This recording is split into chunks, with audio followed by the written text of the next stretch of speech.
Hello guys, welcome back to my YouTube channel Manveep Sikh. कैसे आप लोग? आई होप आपकी तैयारी अच्छी चल रही होगी। आज हम बात करने जा रहे हैं एसएससी सिलेक्शन पोस्ट 2025 के बारे में। पूरी कंप्लीट इन्फॉर्मेशन, क्या एग्ज़ाम पैटर्न होता है, सिलेबस क्या होता है, कब एग्ज़ाम कंडक्ट कराना है, कि एलिजिबिलिटी क्या है, कौन कौन भर सकता है पूरी, और जो जितना टाइम बचा लास्ट 2 मंथ की स्टडीज कंप्लीट बताने जा रहा हूँ आज बिल्कुल, कि एग्ज़ाम में सिलेक्शन पक्का होगा अगर जो जो मैं बता रहा हूँ वो फॉलो कर लेते हैं। तो वीडियो को बिल्कुल लास्ट तक देखना, एक एक चीज़ के बारे में बात करेंगे आज।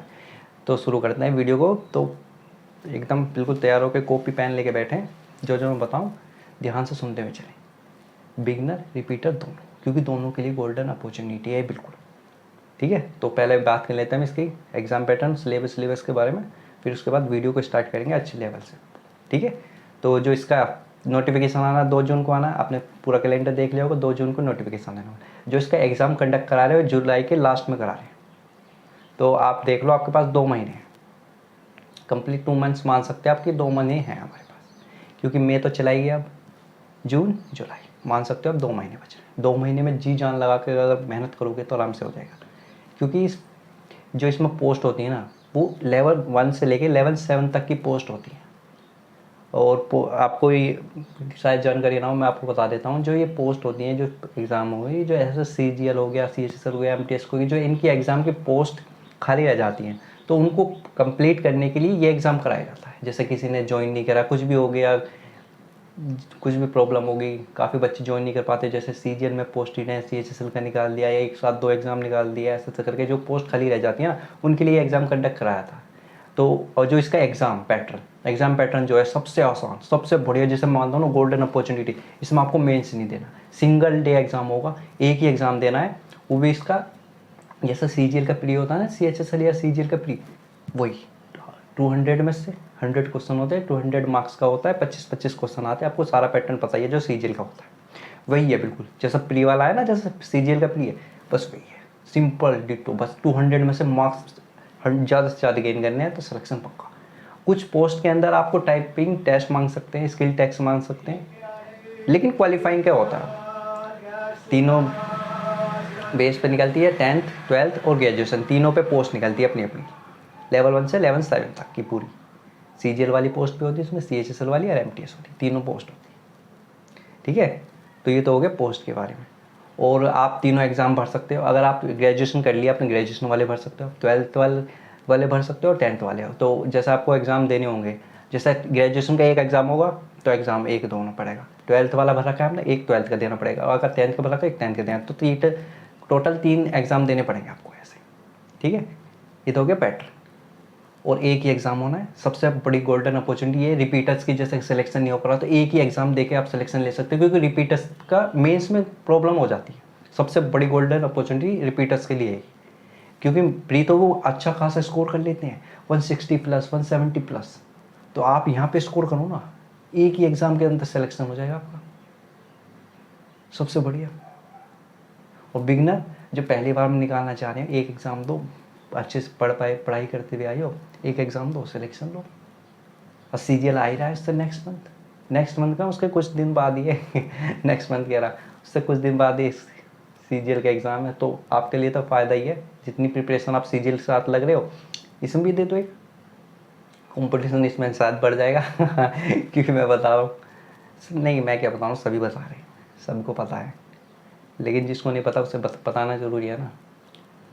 तो ये है, अब बताने, अब ये तो होगा कि इसमें क्या क्या चीज़ है, कि एक ही एग्ज़ाम होना है, बहुत बढ़िया गोल्डन अपॉर्चुनिटी है बिगनर और रिपीटर्स दोनों के लिए। दोनों एग्ज़ाम ज़रूर भरें, बहुत बहुत ज़रूरी है। एक पोस्ट ले लो कैसे भी करके, सबसे ज़रूरी है एक पोस्ट लेना, चाहे कोई कुछ भी कहे जाए। अब बात करते हैं हम 2 महीने और कैसे कैसे प्रिपेयर कर सकते हो।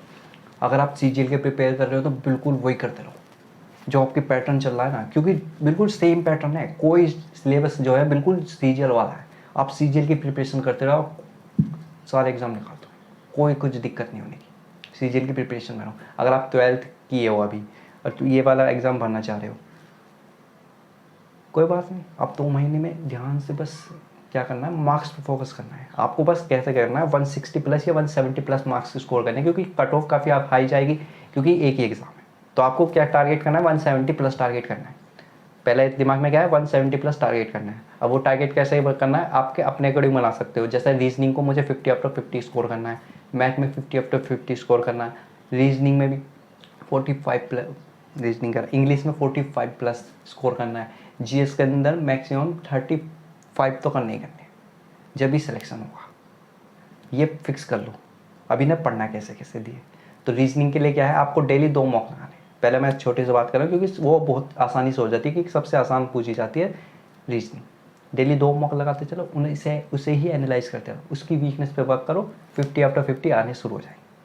टाइमिंग पे थोड़ा ज़्यादा वर्क करो, क्योंकि 1 घंटा होता है, आपको 100 क्वेश्चन अटैम्प्ट करने होते हैं, तो टाइमिंग पे अच्छी रखनी है आपको। सेक्शनल मॉक लगा सकते हो। जैसे रीजनिंग का टाइम कम करते हुए चलो, आप 12 मिनट्स, 15 मिनट्स, 10 मिनट्स इनमें कर लो। जैसे आपका स्कोर अच्छा लगा 50 आफ्टर 50, तो टाइमिंग को कम कर दो धीरे धीरे। और फिर का वर्क करो आप मैथ, कि मुझे स्कोर बढ़ाना है कैसे, अच्छा स्कोर रखना। मैथ्स के लिए आप प्रिपेयर करते आओगे, या तो आपने बैच से कवर किया होगा या यूट्यूब से करा होगा। बैच से गया होगा तो सबसे बेस्ट होगा। अगर यूट्यूब से भी गया है ना, जब भी चल जाएगा, क्योंकि प्री में ज़्यादा प्रॉब्लम नहीं होती, मेंस में दिक्कत कर जाता है कि यूट्यूब पर पढ़ा हुआ। लेकिन अब तो आप यूट्यूब से भी कवर कर सकते हो 2 महीने के अंदर। आप वन शॉट देख के भी क्लियर कर सकते हो मैथ का सिलेबस इसमें, क्योंकि इतना हार्ड नहीं आता। 20 क्वेश्चन तो आप ऐसे ही कर दोगे, फंसेंगे कहाँ 5 क्वेश्चन। 5 क्वेश्चन के लिए थोड़ी आपको एक्स्ट्रा मेहनत करनी पड़ेगी। आप यूट्यूब से भी कवर कर सकते हो 2 महीने में, अगर आपका सिलेबस कवर नहीं है इस एग्ज़ाम के लिए। लेकिन आपका फिर क्योंकि आप तो ज़्यादा टाइम बच नहीं रहा, तो बैच से करने का टाइम बिल्कुल नहीं है। अगर आपका सिलेबस नहीं हुआ तो यूट्यूब से कवर कर सकते हो वन शॉट के द्वारा, और कोई चांस नहीं है अभी। या फिर नेक्स्ट ईयर के लिए कर दो आप, वही है फिर तो। अगर अभी इसी साल करना है तो आपको यूट्यूब से कवर कर सकते हो। सबसे बढ़िया मैथ का वन शॉट देखते हो चलो, सबसे बढ़िया वही है, और कुछ नहीं है अभी मैथ्स के अंदर। और इंग्लिश के लिए मैथ में बस एक ही काम करना है आपको, मॉक टेस्ट लगाना है। मॉक टेस्ट जहाँ लगाया, आपको अपनी वीकनेस ढूंढनी है। इस चैप्टर में इस टॉपिक से ये पॉइंट आ रहा है, ये इस चैप्टर से ये चीज़ आ रही है, ऐसे ऐसे करके खोजना है। अपना दिमाग का यूज़ करना शुरू कर दो वहीं पे। इस चैप्टर में यहाँ से क्वेश्चन पूछ रहा है, इस कॉन्सेप्ट को पूरे अच्छी तरीके से कर दूंगा। जैसे इस चैप्टर से यहाँ आ रहा है, ये वाले कॉन्सेप्ट मेरे रेटे में, तो उसके हिसाब से क्या बनेगा, आपका पैटर्न बन जाएगा आपके दिमाग का, कि ये क्वेश्चन आते हैं, ऐसे आते हैं, इन्हें ऐसे करना है। अगर आपने सिलेबस कवर नहीं किया, अगर सिलेबस करा हुआ करा तो कोई दिक्कत ही नहीं है आपको। आप सीजीएल के प्रिपरेशन में होंगे, पक्की बात। आपके लिए तो गोल्डन अपॉर्चुनिटी, आप इसे देते ही देते सीजीएल भी निकालोगे, इसे भी कर दोगे, सबसे बढ़िया। एक एग्ज़ाम तो अपने हाथ में कर लें, क्योंकि मेंस सीजीएल के अंदर तो मेंस है, वहाँ पे अटक सकते हैं, लेकिन इसमें तो नहीं अटक सकते। ये तो पूरा करके रहेंगे हम, तो एग्ज़ाम ज़रूर करना है। वही पैटर्न रखो अपना, अपनी वीकनेस पे वर्क करो। मैंने कितनी वीडियो बना दी है, आपने कुछ वीडियो देखी भी होंगी, पहली नई वीडियो देखी है तो आप देख सकते हो, सारे बताया हुआ मैंने कि क्या कैसे कैसे करना है, ठीक है। और बात रही इंग्लिश की, इंग्लिश के लिए आप 3 पार्ट में डिवाइड है, वोकैबुलरी, ग्रामर और रीडिंग कॉम्प्रिहेंसिव। रीडिंग कॉम्प्रिहेंसिव का मैंने जैसे इसका मॉक टेस्ट लगा के देखा था, इसके अंदर एक चीज़ एक्स्ट्रा मिली, बस आरसी आ रहा है, 5 क्वेश्चन आरसी के एक्स्ट्रा है बस प्री के अंदर, क्योंकि मेंस नहीं कराना तो प्री के अंदर ही डाल देंगे। तो वो तो और भी फायदेमंद है, क्योंकि आरसी के क्वेश्चन देखते खत्म हो जाते हैं, क्योंकि हमें पैसेज में से ही ढूंढना होता है। एक क्वेश्चन फंस सकता है आपका, जैसे टाइटल ढूंढना हो गया, थीम हो गया, ये क्वेश्चन आ सकते हैं, अटक सकते हैं। अगर आप उन पर मेहनत की भी हो तो उनमें वे भी नहीं अटकी, ठीक है। PQRS पे वर्क करना है आपने, PQRS के क्वेश्चन अच्छे आते हैं वहाँ पर, और क्लोज टेस्ट पे, क्योंकि यही क्वेश्चन आपके अटक सकते हैं, और कोई क्वेश्चन नहीं अटके। और एक फ़ायदा हो रहा है इसमें, एक्टिव पैसिव डायरेक्ट इनडायरेक्ट के काफ़ी क्वेश्चन पूछे हुए हैं, तो वो फ़ायदा है, क्योंकि वो आसान होता है, सभी को आता है, तो सभी करेंगे। उसे ध्यान से करना है, कभी आप उन्हें भी गलत करते हुए चलो। ग्रामर पे पकड़ करो थोड़ी, और रीडिंग के लिए 2 पैसेज कर सकते हो डेली, धीरे धीरे। और मॉक टेस्ट लगाओ डेली 2 महीने तक, एक दिन छोड़ के लगा सकते हो, और उस जो वीकनेस मिले उस पर वर्क करते हुए चलो। मार्क्स पे फोकस करना बस, और कुछ मत करना कि कैसे भी करके मुझे मार्क्स चाहिए। मार्क्स पे फोकस करते हुए चलो, कि कैसे भी करके मुझे मार्क्स इंक्रीज़ करने हैं, मार्क्स ज़्यादा गेन करने हैं, 170 क्रॉस करना है कैसे भी करके, कि मुझे रीजनिंग में पूरे चाहिए, मैथ में पूरे चाहिए, इंग्लिश में पूरे चाहिए, जीएस में 35 प्लस चाहिए, ऐसे करके करके क्यूरियोसिटी कि कैसे कर सकता हूँ मैं, अपने अंदर से लेके आओ। गोल्डन अपॉर्चुनिटी में कहता हूँ मैं इस चीज़ को। क्योंकि सीजीएल के अंदर सभी लगे गए, यहाँ इतना कंपटीशन नहीं पड़ता, लेकिन सभी देते हैं, लेकिन इतने फोकस के साथ नहीं देते। आप ऐसा करो, पूरे फोकस के साथ इसे एग्ज़ाम को दे दो, और फिर सीजीएल, जब ये एग्ज़ाम आप फोकस के साथ दोगे, जब आपको दिखेगा मार्क्स अच्छे, तो सीजीएल ऑटोमेटिक अच्छा जाएगा। एक चीज़ तो हमने पकड़ ली, पकड़ना ज़रूरी है, क्योंकि सीजीएल में भी पोस्ट मिलेगी, यहाँ भी वही पोस्ट मिलेगी, पर ड्रीम पोस्ट अलग हो जाती है बस। पर लेवल 7 की मिलेगी, 6 की या 7 की, अगर आप ग्रेजुएशन से भरोगे तो गोल्डन अपॉर्चुनिटी कह रहा हूँ भाई साहब। ये तो हुई इंग्लिश की बात। तीनों का बस एक ही पैटर्न, तीनों चीज़ को बारी बारी से पढ़ो।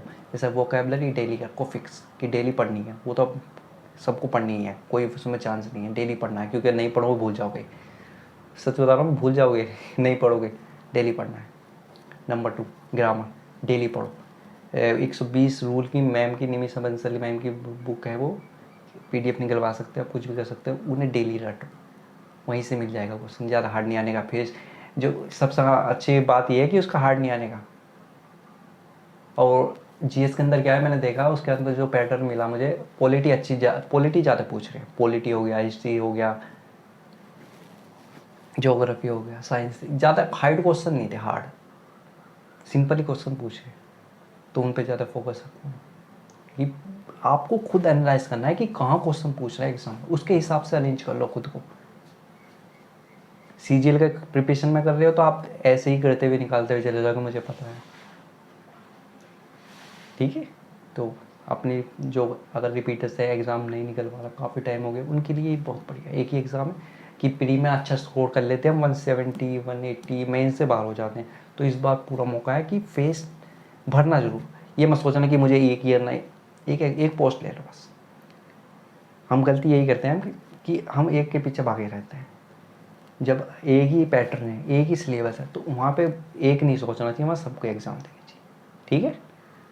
तो यही करते हो, 2 महीने तक बस फोकस कर लो खुद पे कि एग्ज़ाम पकड़ लिया, डेली 12 आवर्स पढ़ने हैं, कि इस सब्जेक्ट में इतने देने इतने देने, कि क्या करना है। मैथ को मैं दोबारा से बता देता हूँ एक बार, कि आप पूरा फिक्स कर लो चीज़ें, कि अगर मैथ का सिलेबस पूरा नहीं है तो सिलेबस कवर करो, सिलेबस पूरा हो गया है तो उसे बार बार रिवाइज करो। रिविज़न करने में अगर प्रॉब्लम आ रही है, क्वेश्चन अटक रहे हैं, सीट के क्वेश्चन अटक रहे हैं, तो पूरा से ध्यान से रिवीजन करना पड़ेगा, चैप्टर वाइज जो सीट की चैप्टर वाइज लगाना शुरू कर दो। 1 महीने चैप्टर वाइज लगा लो, अच्छे तरीके से पूरा सिलेबस कवर कर दो, कि मुझे एक बार 1 महीने के अंदर पूरा जितना मैंने सिलेबस पढ़ा है वो पढ़ लो, कि मैंने जितना पढ़ रखा है वो गलत नहीं करना, ठीक है।